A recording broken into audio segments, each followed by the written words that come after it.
Theseus is remembered as a hero in the mythology of the ancient Greeks.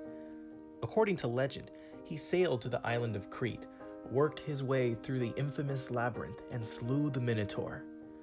Athenian society celebrated his heroism so much, they even preserved the ship he did it all in. Sure, a few planks of wood from the ship started to rot and those needed to be replaced to keep the vessel maintained. No problem, right? Only after many years, every single piece of the ship, including the sails and rigging, were replaced with new materials. Here is the question. Was this still Theseus's ship? The concept that went into the ship's construction was still intact, of course, but none of the materials were original. This is what you call a philosophical paradox. Both answers to the question seem contradictory and absurd, but after some reasoning, both seem plausible. There are plenty of books dedicated to philosophical paradoxes, but maybe there is something medicinal about them. Let's take a closer look. How many times in your life have you struggled with a choice? Perhaps you consciously tell yourself, I cannot isolate the correct decision for this situation.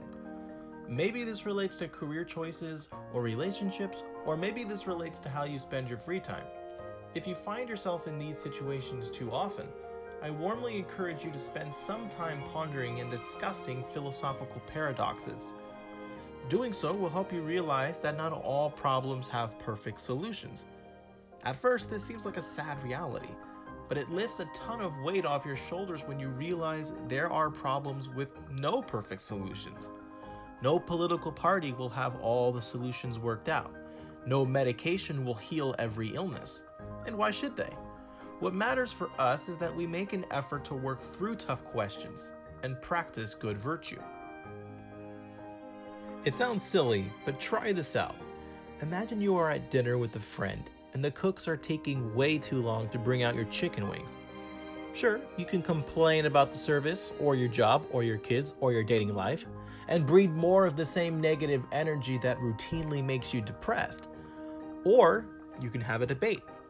Not about politics, religion, or whatever social movement people are raging about, but about Theseus's ship.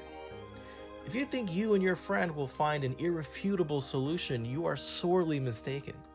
Actually, that paradox has been debated for 3,000 years and shows no sign of seizing upon the midnight with no pain. You will get practice thinking about all kinds of paradoxical problems that life taxes us with. Perhaps, is this still Theseus's ship is not too far downstream from, should I take out another credit card right now? Over the years, paradoxes have worked their way into famous writing as well. For many reasons, that is why so many old texts are relevant today. Take the Holy Bible. There are many conflicting interpretations of the scriptures within the good book, but it is possible that these disagreements are responsible for keeping biblical stories alive for so many centuries. This is true for the works of Shakespeare as well. Do Benedict and Beatrice love each other from the beginning of Much Ado About Nothing? Is Hamlet pretending to be mad in the tragedy of Hamlet, Prince of Denmark? Scholars disagree, but the absurd contradictions keep people reading and discussing. There's a word for this state of confusion in literature. It was coined by the English poet John Keats, whose poetry does its own to avoid philosophical certainty. Negative capability. This takes us back to where we started, in ancient Greece. The Greeks had a word for this wondrous and rather enchanting sense of confusion that keeps us curious about the mysteries of the universe. Aporia. So it is okay if we do not always have the answer. The universe does not always demand one.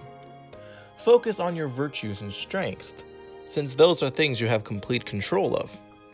Go to a search engine and pull up a list of philosophical paradoxes and thought experiments for you to try out. Ask yourself, what came first, the chicken or the egg? Think about Theseus's ship. That is, if you still believe it should be called Theseus's ship. Thank you so much for watching.